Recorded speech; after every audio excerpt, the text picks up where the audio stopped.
네, 이대 목동병원에서 이제 순환기내과에서 일하고 있는 박준범입니다. 저는 이제 이대 서울병원 똑같이 순환기내과에서 부정맥 파트 진료하고 있는 김동혁입니다. 네, 근데 두 분이 굉장히 콤비로 유명하시던데. 뭐 라이벌 관계죠. 아, 그러신가요? 네. 뭐 학회에서 자주 만나면서 친해가지고. 아, 네. 사실 제가 오늘 여기 직접 찾아오게 된 이유는 심전도만으로 심부전 환자의 급성 심전지를 예측할 수 있다는 그런 연구가 발표가 됐다고 해서 직접 찾아오게 됐는데요. 이 연구가 미국 심장학회에서 발간하는 세계적인 국제 학술지죠. JACC 카디오바스큘라 이미징에 게재되었다는 소식입니다. 너무너무 축하드려요. 감사합니다. 네. 근데 사실 이게 심전도만으로 어떤 심부전 환자의 급성 심전지를 예측할 수 있다.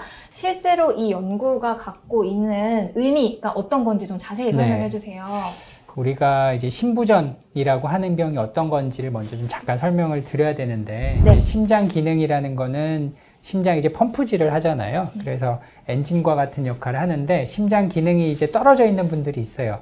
이제 몸이 붓거나 여러 가지 숨찬 증상들이 생기게 되고, 이제 가장 큰 문제는 증상뿐 아니라 이제 심장 기능이 떨어져 있는 분들은 이제 갑자기 심정지가 와서 우리가 흔히 급사라고 하는 이벤트가 많이 생기기 때문에 네. 실제 이제 심부전이 있는 분들은 어떻게 이제 급사를 막을 것이냐, 그리고 어떤 분들에서 급사가 많이 생길 것이냐, 이거에 대한 이제 연구들이 많이 있었고요. 네네. 그래서 저희가 했던 거는 이제 심부전을 예측하는 그 인자들 중에서 이제 심장 MRI 검사가 있는데, 네. 그런데 이제 MRI라는 거는 가격도 비싸고 찍는데 뭐 1시간 이상 걸리기도 하고, 또 가장 큰 문제는 이제 환자분이 통 속에 1시간 동안 누워 있어야 되기 때문에 상당히 불안하고, 그래서 그 MRI를 찍지 않고도 우리가 흔히 검사할 수 있는 심전도로 이제 간접적으로 예측할 수 있는 인자들이 무엇이 있을까 해서 이제 연구를 시작을 하게 됐던 겁니다. 접근성이 어쨌든 훨씬 그렇죠. 좋잖아요, 심전도가. 네. 그것만으로 급성 심전지를 예측할 수 있다는 게 이번 연구를 통해서 밝혀진 거죠. 그렇죠.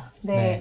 그러면 이전에는 MRI로만 측정이 가능했었을까요? 그렇죠. 근데 심부전 환자에서 이제 네네. 급사를 예측할 수 있는 요소들은 상당히 많아요. 그래서 네네. 피 검사에서도 몇 가지 심근 효소들 수치가 높으면 뭐 급사를 할 수 있다, 이런 얘기도 있었는지, MRI가 이제 어떤 MRI 상에서 뭐 심장에 이제 흉터라 그러거든요. 상처 조직이 보이면 이런 분들에서는 이제 심정지가 많이 발생한다, 뭐 이런 얘기들은 많이 있었고요. 이런 영상을 보시면 실제 이게 심장의 모습이거든요. 그래서 보시면은 하얗게 표시된 부분들이 있어요. 네. 제가 이렇게 빨간색으로 이렇게 동그라미 표시를 해놨는데, 네. 이제 그런 부분들이 심장의 이제 상처 조직이죠. 상처 조직. 그래서 이런 부분들이 많으면 이런 분들은 없는 분들에 비해서 급사의 가능성이 높다. 실제 저희가 여기 심전도를 잠깐 비교를 해드리면, 네네. 이제 우리가 심전도라는 게 화살표로 된 부분들이 있을 거예요. 네. 이제 거기 보면은 좀 그 심전도에서 그런 지글지글한 깨끗하지 못한 부분들이, 심전도에서 있는 부분들은 실제 MRI를 찍었을 때 여기 오른쪽에 보면은 이제 노란색, 네네. 노란색 화살표가 이제 하얗게 좀 보이죠? 네. 그게 이제 심장의 상처 조직인데, 실제 분석을 했을 때도 네. 급사가 한 2배 정도 높은 걸로 되어 있어서요. 네네. 저희가 이번에 발표를 하게 된 겁니다. 네. 그러니까 그 ECG의 패턴을 가지고 그쵸. 어떤 급사의 네. 위험도를 예측했다라고 네. 이렇게 이해를 네. 하면 되겠어요. 사실 ECG는 이렇게 검사를 하는데도 비용도 훨씬 더 저렴하다고 알고 저렴하죠. 있는데, 네. 그러면 훨씬 어떤 심부전을 가지고 있는 환자분들이 더 쉽게 이렇게 측정할 수 있는 방법이 될 수 있을 거라고 네. 생각합니다. 이렇게 좀 MRI랑 비교를 해서 말씀을 해주셨는데, 그러면 MRI랑 이 ECG랑 비교했을 때 네. 정확도는 어떤가요? 정확도는 어쨌든 그 MRI 부분이 조금 더 높기는 한데, 네네. 문제는 MRI랑 심전도는 이제 보고자 하는 부분이 좀 다르거든요. 그래서 MRI는 심장 근육의 특성을 보기 위해서는 이제 MRI를 찍는 게 가장 좋고요. 네네. 그 다음에 심전도라고 하는 거는 심장에서 이제 전기의 흐름인데, 전기가 그냥 매끈하게 가지 못하고 이렇게 막 흔들리면서 가죠. 이제 그런 모습들이 심전도에서 이렇게 막 일정하지 못하고 흔들리는 파형을 보인다는 원리로 저희가 이제 추정을 한 거죠. 근데 MRI를 못 찍는 아니면은 찍기 전에 네. 이제 스크리닝 목적으로 심전도를 찍는데 이제 도움을 줄 수 있을 것 같다. 지금까지도 설명을 해주셨지만 앞으로 진짜 이렇게 신부전을 가지고 있는 환자분들이 이 연구가 어떻게 조금 개선 사항으로 될지 이걸 좀 예측해 주실 수 있을까요? 워낙에 이제 신부전이 있는 분들은 네. 이제 급사가 워낙 많다 보니까 이 급사를 막으려고 저희가 이제 제세동기라는 것을 몸에다 삽입을 하거든요. 네네. 이제 심정지가 발생했을 때 이 제세동기라는 게 뭐 작동을 해서 심정지를 막아주죠. 이런 네. 역할을 하는 건데 문제는 이 제세동기가 한 번 넣으면 뺄 수가 없고 네.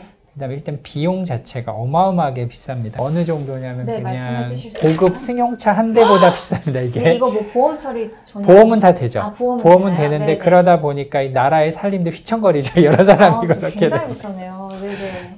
이제 함부로 넣을 수도 없고 이제 개인적으로도 넣으면 뺄 수가 없는 거기 때문에 이제 넣는 거에 있어서 상당히 신중하게 넣어야죠. 네. 이제 그러려면 이제 정말로 심정지가 발생할 것 같은 사람한테만 이걸 넣어야 되는데 그럼 누가 심정지가 발생할 거냐? 네. 이제 그걸 이제 예측하기 위한 여러 가지 연구들이 십수년간 있었어요. 네. 그 중에서 이제 대표적인 게 이제 MRI, 또 하나 이제 뭐 혈액 검사에서 뭐 심근 효소 수치라든지 뭐 기저질환이 있었는지 이런 걸 다 종합적으로 판단을 해서 저희가 이 사람은 이제 심정지가 생길 확률이 높다.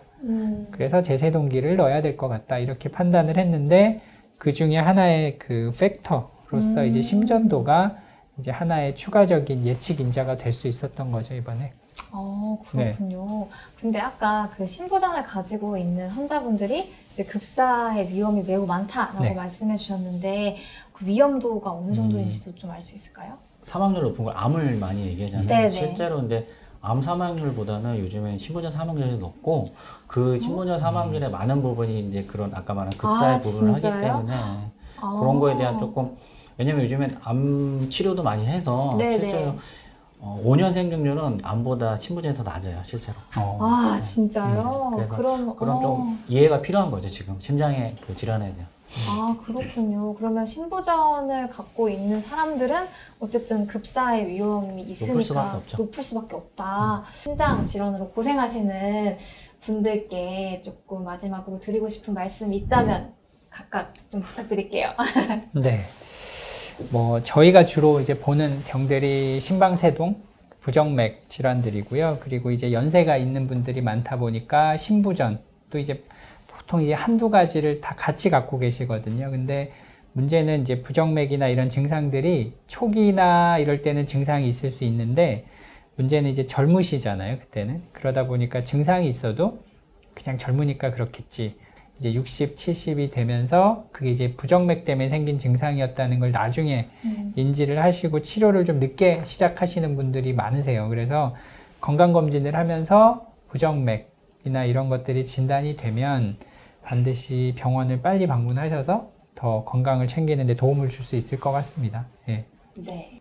신부전도 그 부정맥도 심장 질환이고 이게 네. 치료가 조금 쉽진 않거든요. 그래서 진단이 제대로 돼야지 그때부터 뭐 약을 치료하든 그렇게 되는데 이게 이미 이제 진단돼 오신 분들은 기본적으로 부정맥이 오면 되게 무서워하세요. 실제로 부정맥은 종류는 되게 다양하고 실제로 한 뭐 8, 90%는 치료를 그렇게 요하지 않는 가벼운 경우도 있거든요. 그래서 초기 평가가 제일 중요하고요. 그 다음에 환자분들한테 검증되지 않는 방법에 대해서 조금 자제하라고 말씀을 드려서 그런 것만 좀 조심하시면 좋을 것 같습니다.